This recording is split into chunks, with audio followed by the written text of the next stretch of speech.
Entertainment Soldier here, and I am back to talk about Star Wars Tales of the Empire and my thoughts on these episodes. Well, everything I was worried about happened. The ridiculous storyline we were going to get with Morgan, a character most Star Wars fans could not give a shit about, but yet they're determined to force this character to be a character in Star Wars. I mean, I don't get it. Again, I get it. Tales of the Empire. You wanted this to be a female-focused fucking story again, because heaven for fucking bid we have a male involved in any fucking way. But the story or the episodes with Morgan, I mean, it was just pretty pointless when you already know how she dies and where she's going to end up. And there's a part in the second episode where she is apparently behind one of the most important designs for a fighter, which makes no fucking sense why she would have that expertise and would be even involved in that project. But apparently the writers of Star Wars Tales of the Empire decided that she should be a part of it for no other reason than she is a female. If anybody tries... Listen, try to fucking argue with me. Try to explain to me why she would have any fucking role in the design of that fighter. Why would Fleet Nar Systems not just have done that themselves? That fighter, you're giving her credit for that. Fuck off. Okay? You wanted to make her a part of fucking Thrawn's plan? Fine. She's already a part of it. You could have done it in a better way. But that? Absolutely bloody ridiculous. All three of her episodes were either boring or just woke nonsense. But let's get to the real reason most people are watching this show. Barriss. Oh man. I remember when I was a kid and I used to watch Clone Wars, and when Barriss turned on the Jedi, that was just it was such a great story. Her character development about why she did it. Oh my god, epic. In this, completely wiped out, completely nonsensical, completely dead. They just do what they always do with the female characters. They're not bad guys for long. And that's pretty much what her episodes were about. The fourth episode that she's involved with, yeah, that's the best you're going to get from her. That's the best, because throughout the rest of the show, she just does what every fucking female character does in Star Wars. Just ends up being right. So, massively gutted. Again, Barriss is an interesting character. The stuff you could have done with her, my god, it would have been interesting. But unfortunately they decided to go down the woke route. And so we're just going to get crap stories. Which we ended up getting in the sixth episode. Which was, I would say, the most boring episode. The most insulting episode is episode 2. But the most boring episode is episode 6. And I also should mention, I think we got our first pronoun Jedi in this show. Because, well, they described the person as they throughout, and it was obviously a she, but who knows? Who fucking knows? So what would I give Tales of the Empire out of 10? Well, since I'm probably never going to watch any of it again, I'm just going to give it a 3. There were things you can enjoy. Episode 4 is the best episode because it actually looked like they were going to try with Barriss. It looked like they were going to show us, you know, the Empire from the position of an Inquisitor, which could have been interesting. But other than that, yeah, the rest of it was crap. Total crap. Like, nothing interesting. Episode 2 is the worst because it's just bloody insulting at this point to destroy a part of Star Wars like that. And it is destroying it. Again, it makes no sense why she would be involved in that design. So yeah, it's a 3 out of 10 to me. Let's get to spoilers now. If you don't want to hear spoilers, leave in 3, 2, 1. So I'm just going to go through the episodes pretty quick because they're not that long. Not really much was said in the first episode. So the first episode is basically about Grievous' attack on the Night Sisters and how he wiped them out. By the way, you can tell in this episode they couldn't get the voice actor back for Grievous because Grievous is mysteriously silent throughout this attack, which he never really is. And most of the sounds coming from Grievous is just from old Clone Wars episodes. And then when he does say something original in this episode, it is a different actor. But anyway, the droids are killing most of the Night Sisters like they did last time, and then Grievous has a fight with this woman with the swords that are apparently magic, and turns out to be Morgan's mother, and Grievous kills Morgan's mother, and Morgan gets knocked out by a droid, and then gets recovered by some mountain people. Yes, we are now introduced to a new people on Dathomir, the Mountain Girls, which is what they were. So the Mountain Girls save Morgan, and then when Morgan wakes up from being knocked out by that droid, the leader of the Mountain Girls informs Morgan that the Night Sisters have been wiped out by the droids and the Separatists. And so Morgan, being very depressed about this and feeling very sorry for herself, the leader of the Mountain Girls tells her that she can join them, learn their ways, and be safe from the Separatists.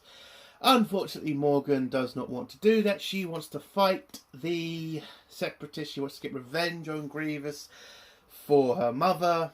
So she is able to corrupt a couple of the girls from the Mountain Girls and tells them that she can introduce them some weapons to keep them safe from the Separatists. So 3 of them join her, and the leader of the Mountain Girls' daughter also goes with them because she wants to fight the Separatists to keep the village safe. So they are able to find one of the Night Sisters' weapons lockers or weapons tunnels, and they grab a couple of weapons. Turns out the Separatists were just waiting for them. A dropship drops a bunch of droids. A couple of the girls die. And then when it looks like Morgan's about to die, the leader of the Mountain Girls pops out of nowhere, uses some magic and blows what's left of the Separatists around the girls away. And the droid dropship gets destroyed as well. And then the leader of the Mountain Girls tells Morgan, your fate's pretty much sealed, you're not going to be a part of our tribe, and her daughter also died. So yeah, she's pretty angry. And that's the first episode, introducing us to Morgan, trying to make us give a crap about her backstory. Apparently Grievous killed her mother. That's the first episode. And what I find funny about this episode is, like, we already know that the Night Sister leader, she survived, to try to start a war against, Palpatine and the Separatists because of what they did to the Night Sisters.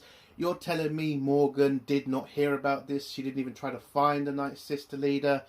All she did was just sit on that planet of Dathomir for a little bit and decided to say, fuck it, I'll just go to the Outer Rim and take over a fucking village.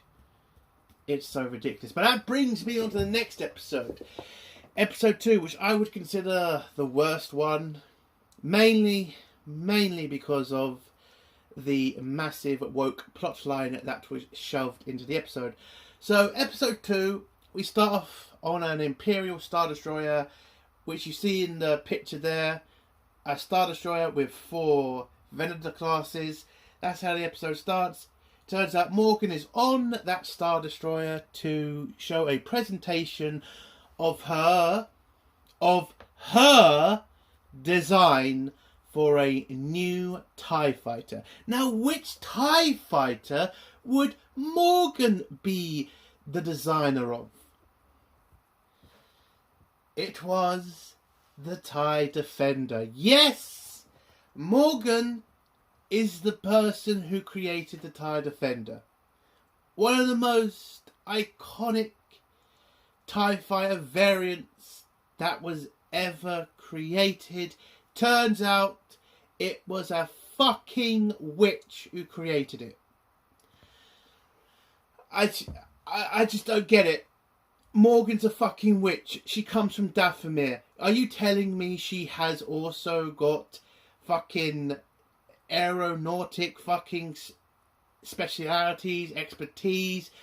Yeah, like, it makes no sense. She was not a part of Sonar Fleet Systems. She was not a part of that fucking process in any way. Yet you are telling me she from nowhere comes to the Empire, takes a design from the Sonar Fleet Systems, and is able to create one of the best TIE fighter variants that was ever created. It's woke fucking bullshit. Okay, that is just simple fucking fact. You want to know what a Mary Sue is? There it is right there. There is no reason for her to know anything about the TIE fighter. She should not know about weapon systems or fucking engine capacity or even shield technology. She's a fucking witch from Dathomir. But apparently she's got all these skills and it just comes out of nowhere.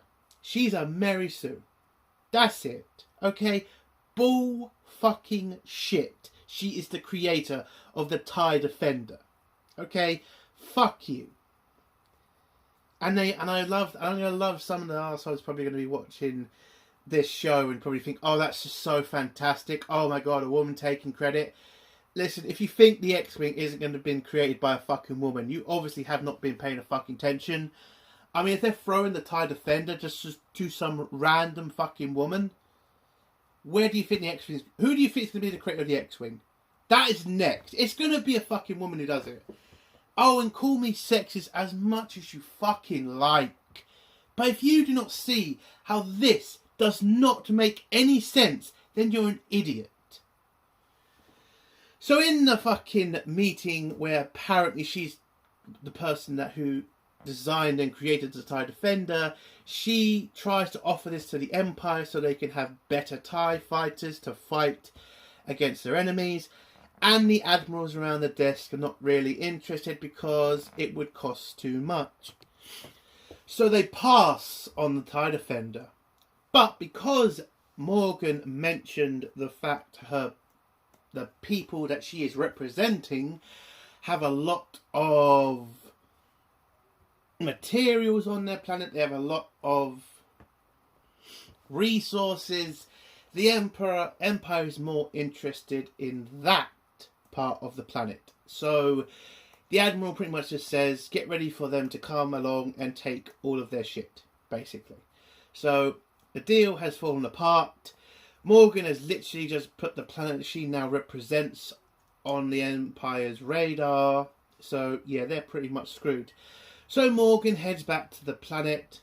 I have no idea what the fuck the planet's called. It's the one where Ahsoka, kicked her off of. I don't remember. So she gets to the planet. Turns out the village and the town not really happy with Morgan because, their lives have not gotten better since she took over as leader. And the fact this deal with the Empire fell through. So the people are not happy. And Morgan is also not really happy with being on this planet anyway. She's from Dathomir. She's more loyal to them. She's just kind of annoyed she has to deal with these people. Okay, so why are you still there? Why haven't you gone somewhere else? Why are you not on Dathomir? It's like, fine, whatever. And the village want to try to oust her as their leader, but she's got a lot of droids on her side, so it's not going to be that difficult. But she knows if the Empire come and take all the resources, then her power is going to be diminished. And then we get the most ridiculous scene in this episode, which again doesn't make no sense. She's attacked by Rook. You know, Thrawn's assassin. Yeah, she's attacked by Rook. Rook kills one of the droids who's defending her, and then you have this really ridiculous fight between them, where you then get... oh yeah, I forgot to mention, Pellaeon did introduce himself earlier to Morgan, informing her about the fact the Empire doesn't really want to spend so much on the military, because if a TIE fighter is cheaper, they'll just go for the TIE fighter. But anyway, Pellaeon walks in, stops Morgan from killing Rook, because, yeah, that would obviously fucking happen, and informs Morgan that this was all a test to make sure she could handle herself, so that Thrawn can trust her to build the TIE Defender. Because, oh yes, Thrawn is in this episode. He is introduced, and he tells Morgan he is interested in having her as his business partner, and he wants to create the TIE Defender, and he is offering his fleet as something to help her build the fleet and give her protection from the locals, and tells her that he's interested in the TIE Defender because he knows that the Empire are being very cheap on certain small things, but those small things can turn into big things. And I say this is a good part of the episode where I kind of agree. The Empire seem to be letting the little things go undealt with, and if you keep letting that happen, they can turn into bigger things, and that could destroy the Empire. And as Thrawn is just a loyal servant of the Empire, and not what he should have been, which is a loyal servant of the Chiss, and he wanted to create a strong Empire so they could deal with the Vong. We get this crap story where he's just a stooge for the Empire. But, okay. And so the episode ends with Morgan now in an alliance with the Empire and now going to create her TIE Defender designs. On to episode 3. Episode 3, we are pretty much in the timeline at the fall of the Empire. It's after the second Star Destroyer is destroyed, and the New Republic is trying to get more new members of the New Republic. So a ship lands near the town. It is a New Republic ship with a new senator who's coming in to try to force Morgan to surrender the town and to surrender her leadership. When the ambassador gets to Morgan, Morgan pretty much informs her she's not interested, and just tells her guards to kill all of the New Republic troops and the senator, which she does. They kill them all, and the senator gets killed, and then Morgan just takes full control, and that's episode 3. Listen, nothing really much happened in the episode. That's literally what happened. A senator got killed from the New Republic, and the senator from the New Republic called fucking Bo-Katan. And that's episode 3. So let's get to the actual episode that I would say is the best of this series, which is episode 4. So, episode 4, we're introduced, or reintroduced, to Barriss, who's in a prison cell after a terrorist attack on the Jedi. And, you know, she sees from her prison window the destruction of the Jedi Temple. She calls the guards to tell her what's going on, and the guards inform her that she's very lucky she is not a Jedi.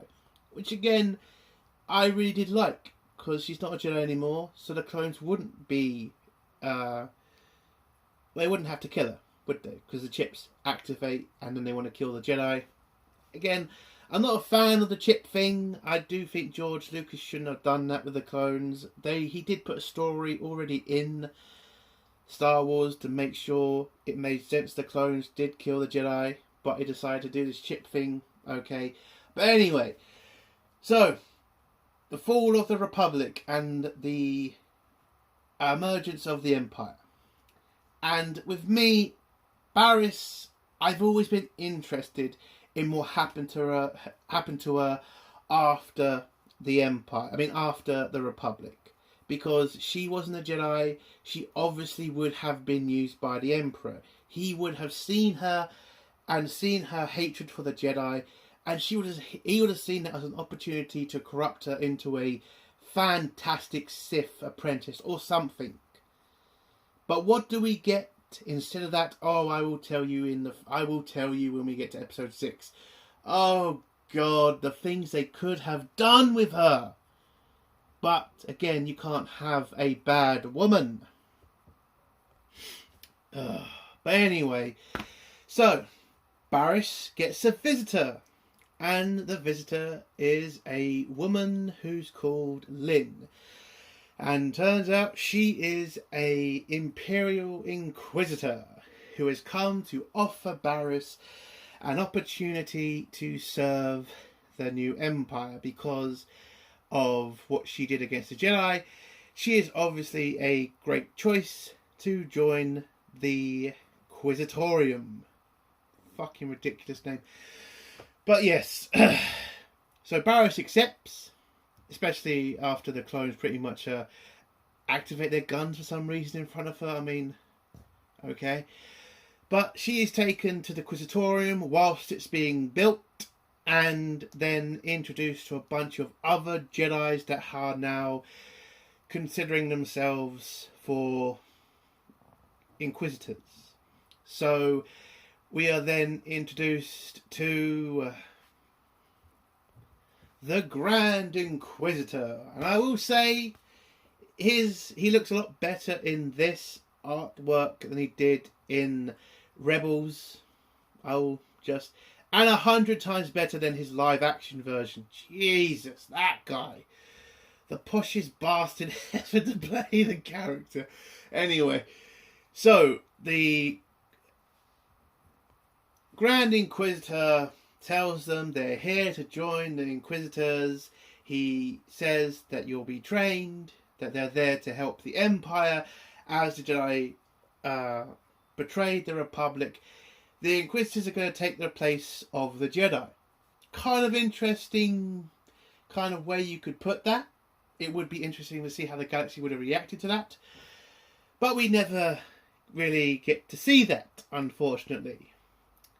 So we get a nice little scene between the Grand Inquisitor and Barriss, where he's trying to teach Barriss that if you have control of your anger and your fear, you can accomplish a lot. He gives Barriss a lightsaber, pretty much holds his own against her, unarmed, and then gets Barriss to the point that she gets angry and pushes the Grand Inquisitor into a wall, giving him a nosebleed, and that's apparently enough to make sure that the Grand Inquisitor thinks Bastila will make a good Inquisitor, which I thought was a good scene. It's fair dues. Then one of the other Jedi tried to escape, and the Inquisitors killed him and pretty much tell the last two of them, Barriss and the other guy, yeah, you're not leaving here, and if you try to, we'll pretty much kill you. So they're pretty much accepting of their fate.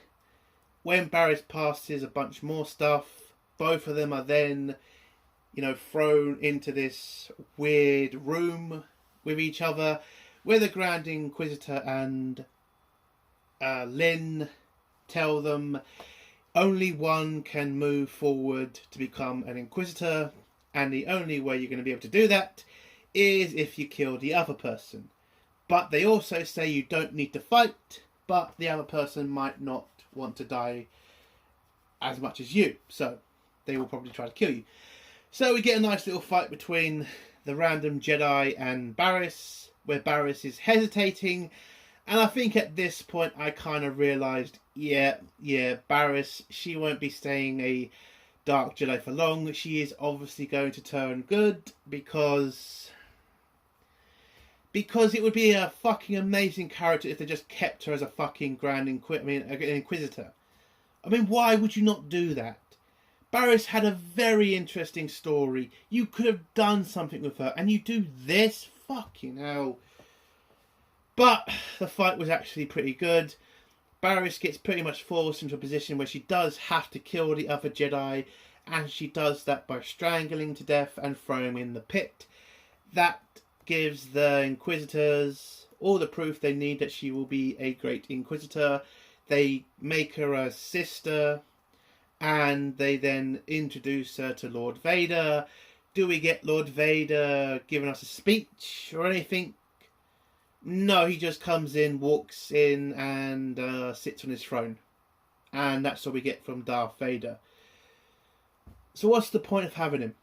You couldn't have had Vader have a scene with Barriss? That is fucking Anakin. Like, he should have remembered her. I mean, he could have even asked questions about, why did you betray Ahsoka? Why did you frame her? It's like, you could have had a very, very emotional, interesting scene between them both, and you did nothing except have Vader sit on a chair. And that's how episode 4 ends. Episode 4 being the best episode of all 6.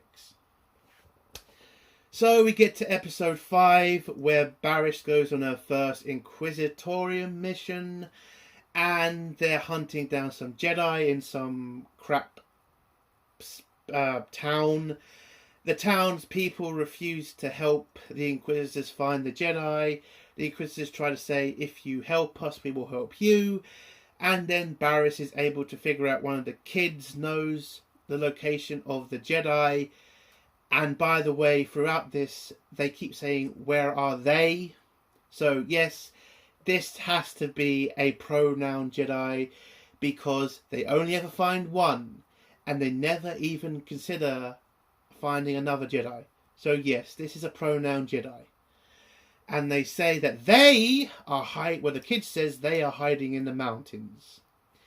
And when Barriss finds this out, she tells Liz, and Liz then gets pissed at the village for not telling her themselves, and she just massacres them. I get killing the leader of the village. I get even killing his family. Killing the entire village and leaving one child alive? It makes no sense. It's ridiculous. It's just being over the top bad. There, you could have enough of a badass scene if she had just, not badass, but, you know, making her look terrible, if you just had to kill the village leader and his family. You didn't really need to go that far with it. So Barriss, and again, Barriss looking like the, oh my god, I didn't believe this was what I was joining moment. They climb a mountain, find the Jedi, and Barriss is trying to convince her not to join them and surrender to the Inquisitors. The Jedi refuses, and when Barriss is able to get through to her a little bit, because it is a woman, by the way, Liz slices her in the back, and as we all know about Disney lightsabers, that doesn't kill her, and Barriss just pushes Liz off a cliff, and then says she is no longer going to fight for the Empire, and throws away her helmet, and goes over to the pronoun Jedi and says, I've got you. And that's episode 4. Yeah, shit. It didn't last it lasted one episode. Barriss being a dark side Jedi. One episode. This woman killed innocent people, but apparently, by the way, strangling one of them and trying to blame Ahsoka, but apparently trying to kill a pronoun Jedi. That was just too much for Barriss. Oh, the humanity. Let's get to the most boring episode now, which is episode 6. And this is literally just nothing. Barriss is now helping Force users run from the Empire, healing people as well. Liz is able to find Barriss because she was tracking a little child that has the Force, and Barriss just helps that child get away by holding up Liz and trapping Liz in a cave. And by the end of the episode, Liz stabs Barriss in the chest with a lightsaber, but remember, these are Disney lightsabers, so Barriss doesn't die. They pretend for a little bit that Barriss is dying, but the episode ends with Liz and Barriss walking out of the cave and the child escaping, and that's episode 6. It is basically just that simple. That's it. That's what we get from Tales of the Empire. One character nobody could give a shit about, and another character that you pretty much make worthless because it was a bad character that you had to turn good because it is a woman. Barriss killed innocent people, choked a woman to death, tried to kill Anakin, tried to have Ahsoka imprisoned, but apparently what will turn her back to the good side is if you accidentally try to kill a pronoun Jedi. This is just disappointing. The stories you could have said with Barriss. She was an interesting character and you just made her nothing. And why? Because you can't have a woman be evil. And people want to say, and the bullshit from the left and the fucking progressives in Lucasfilm, that Kathleen Kennedy is not woke. Get to fuck. Of course she is. None of this shit would be happening if she wasn't woke. This is a woke Star Wars show. To the fucking core. The ridiculous TIE Defender creator story, which is just ridiculous, to Barriss literally giving up being an Inquisitor because of nothing. I am just absolutely disappointed with this show. I'm very glad they just released it all at once because it is dead and buried to me after that. And if you want to actually watch a real Tales of the Jedi, I would suggest reading this book. Hold on. Tales of the Jedi, because it's a great series. It's pretty interesting. There's another one. Sorry, light's a bit shit. But those books are great. It's a better series than what we're getting from fucking Lucasfilm right now. And you won't be disappointed. And there's no woke bullshit in any of the books. But this show can literally go fuck itself. 3 out of 10. Disappointing. What the hell are we going to get from Acolyte? Because this was supposed to be one of the big things to come out this year. And I just think it's a disappointment. Oh, God. And that's the end of my review. If you like this review, give it a like. If you dislike the review, give it a dislike. And if you like my content, do think about subscribing. And if you have a comment, leave it below and I'll try to get back to it. Entertainment Soldier. Bye.